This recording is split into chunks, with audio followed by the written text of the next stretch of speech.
Let's move on using an example where we will create a new GPX project, add our assets, and compare multiple simulations using different assets and settings. In this tutorial, we will go through the steps listed on the left using the data and setup given in the tables on the right. First, we will create a new project.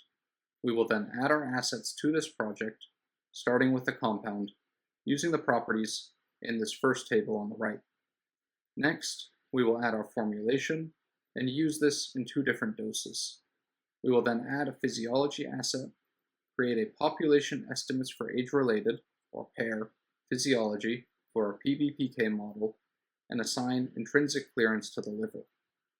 After combining these assets into different simulations, using the settings on the bottom right table, we will run all simulations simultaneously and compare the results.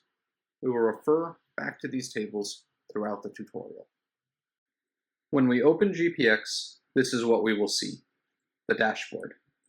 On the left, we have the navigation panel, which is how we can move between the different views in the interface. We can see there's a view for each type of asset and for running simulations and analyzing the results. These views are currently grayed out because we have not yet created a project.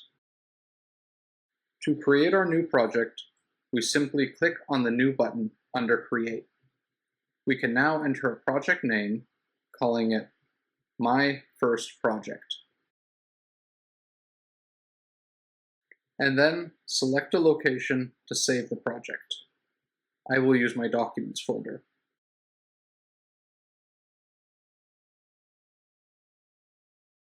From here, we click on the Create button, and we now have our new project. Now that we have that project, we can add our first asset, a compound. To do this, we navigate to the Compounds view.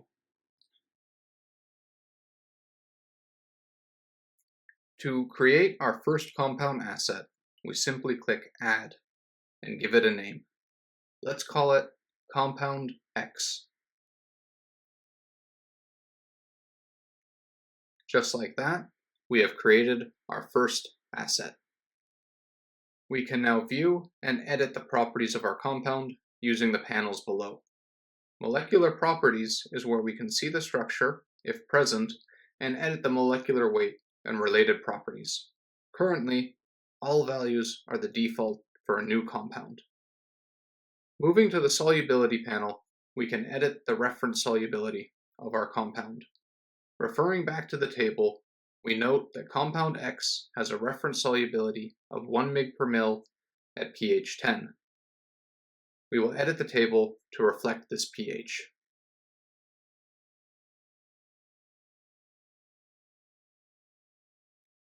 Biorelevant solubilities contain information on solubility in media like FESIF and FASIF. We will not edit these properties in the current tutorial.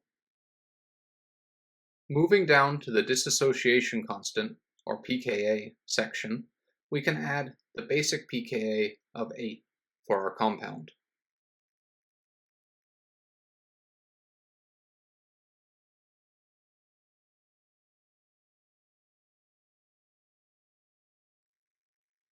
We will also change the solubility factor to 20.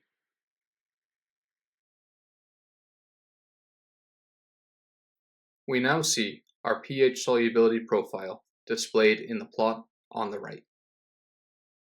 Continuing to move down the compounds view, we come to the distribution coefficient section, where we can edit log D or log P.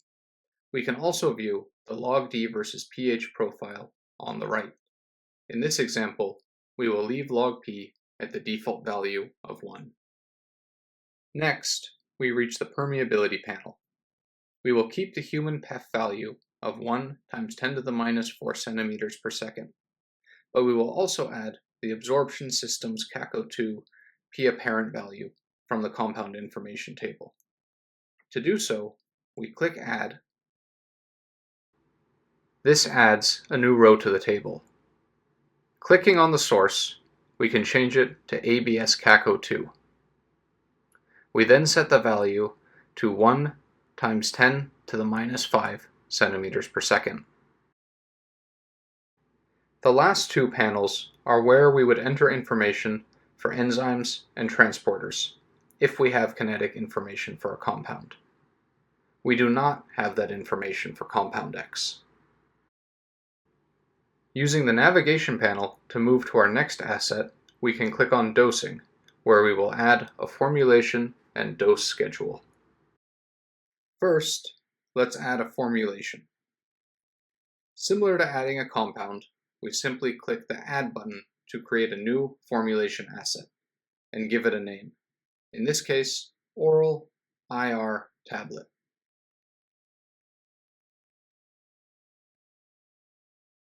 We see that the default formulation type is indeed an immediate release oral tablet, so we do not need to make any changes. However, if we want to set up a different type of formulation, such as an IV bolus or oral solution, this is where we would make that selection.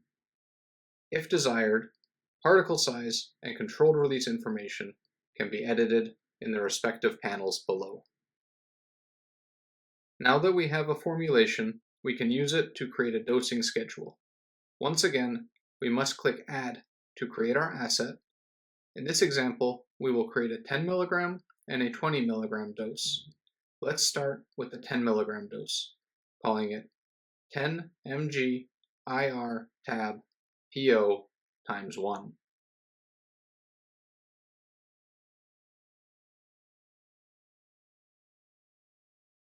Our dosing schedule starts with one dose administered, 100 mg by default.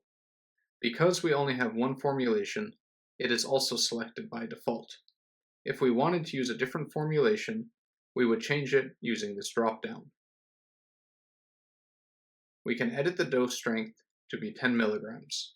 Because we are only using a single administration of 10 mg, we do not need to make further edits to this dose schedule.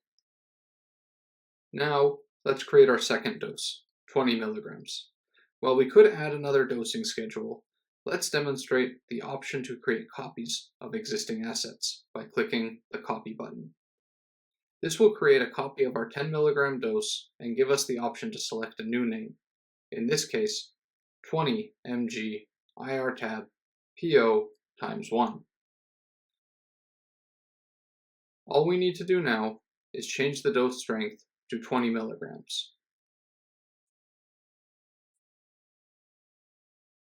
We have now finished creating both of our dosing schedules. Next, we will need a physiology to whom the 10 and 20 mg oral tablets of compound X will be dosed. To do this, we will navigate to the physiologies view. Let's add our physiology and call it 30-year, 80 kg human, reflecting the characteristics that we will put in.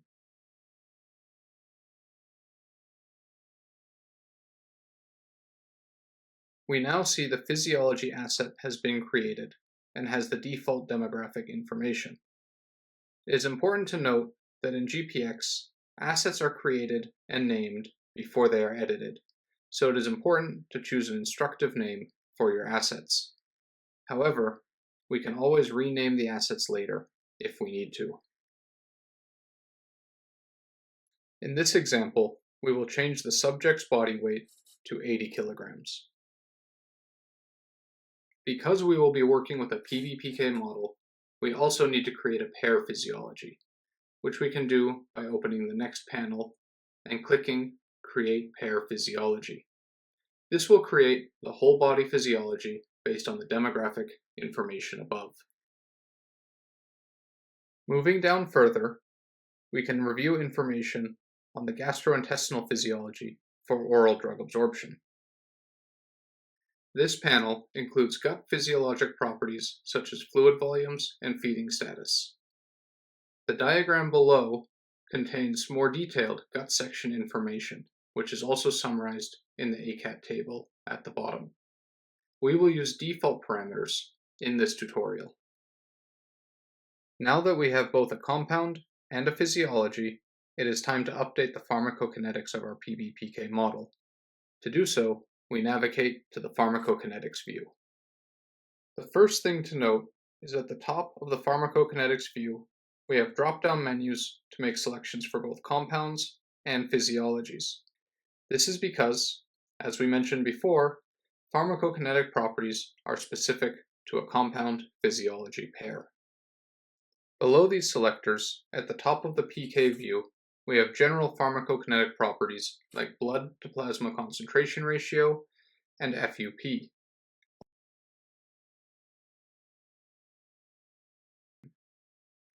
We also have a panel for our compartmental parameters, and then our PBPK model in the panel below that. In GPX, compartmental and PBPK models can exist side by side, although only one model can be simulated at a time. In this tutorial, we are using a PBPK model, so we can scroll down to view the pharmacokinetic properties.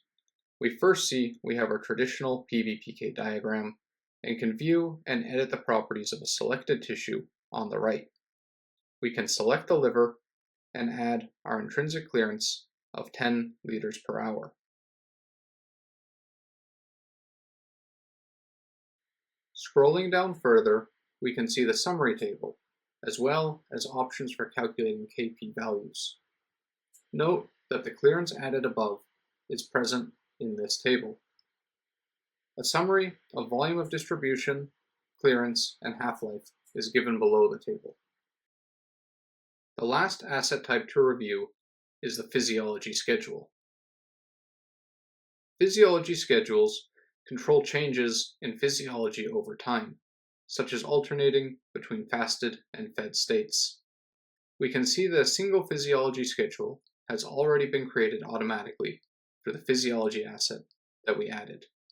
This is what we will use in our simulations. Before we move on to creating our simulations, this is a good point to remember to save our project, using the Save button in the top corner of the interface. We will now proceed to creating and then running our simulations. Just like our other assets, we will click Add to create our first simulation. Let's call it Compound X 10 milligrams PO.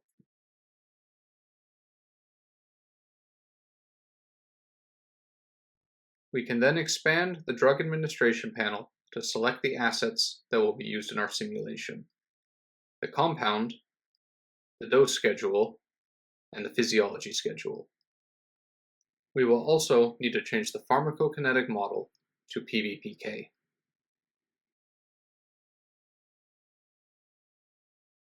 For those of you who are familiar with previous versions of GastroPlus, it is worth noting that in GPX, a simulation is the closest thing to a drug record, in that it brings together a compound, formulation, dose, physiology, and pharmacokinetic model. Now, let's create another simulation using the 20 milligram dose. As with other assets, we can create a copy of that simulation, and then give it a name that reflects the 20 milligram dose. We then simply select the corresponding dose schedule, as our other assets will remain the same in this simulation. Now that we have selected our assets for the simulation, let us take a look at the simulation settings, which will control how these assets are used. We can expand the Compound Settings panel and scroll down to see various settings, starting with general settings such as metabolism, transport, and EHC. These are followed by more specific settings, covering solubilization, dissolution, precipitation, permeability, and more. In this tutorial, we will take a closer look at permeability. When we set up the compound, we added permeability measurements from two sources: a human PEF and an in vitro CACO2 PAP. Both of those constitute properties of the compound, representing measurements from two separate assays. While both of those are unique properties, we can only use one as the basis for permeability in a single simulation. If we want to compare the effect of two different inputs on our simulation results, all we need to do is create a new simulation and edit the simulation settings to use the other permeability. To do so, let's create a copy of this simulation, appending caco2 papp to the name.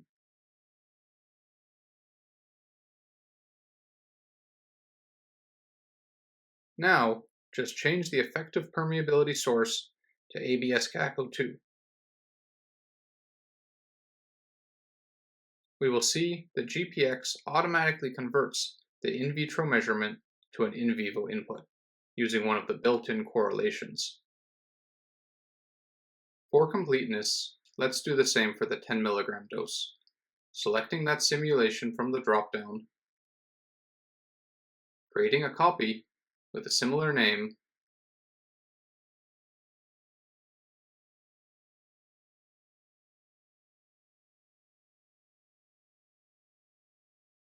and changing the permeability source in the settings below. With our 4 simulations created, we now want to run them and compare the results. Single simulations can be run quickly using the Run Simulation button here at the top, but in this example, we want to run them all simultaneously. In order to do that, we need to create a run, which we will do on the Runs view.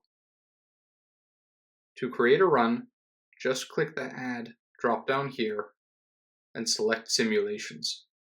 This will create a run where we can select multiple simulations to be run all at once. Let's call it Run All. Now, all we need to do is select our 4 simulations. Once the simulations are selected, we click Start. The program will run the 4 simulations simultaneously, and when they are complete, take us here to the Analysis view, where we can review and analyze our results. By default, we will land on Key View, where we can quickly see preloaded key plots, such as CP time profiles. Other key views, such as absorption and dissolution curves and regional absorption, are available at the top. Since we ran 4 simulations with different doses and different permeabilities, we see that there are 4 distinct CP time profiles, as expected. The plot legend can be opened by clicking this button on the top right of the plot, and additional options are available using the button below that. For a more detailed look at results, we can use Deep View. Deep View allows you to look at granular simulation results in specific locations within the body, for different processes, for one or more compounds in the selected simulations. We won't be diving deeper into Deep View in this tutorial, but encourage you to explore it more using this or another example. Lastly, to view a summary of the simulation results, we can switch to the Summary view. Here, we have a table giving us parameters like Cmax, Tmax, AUC, and more. With that, we will conclude this introductory tutorial.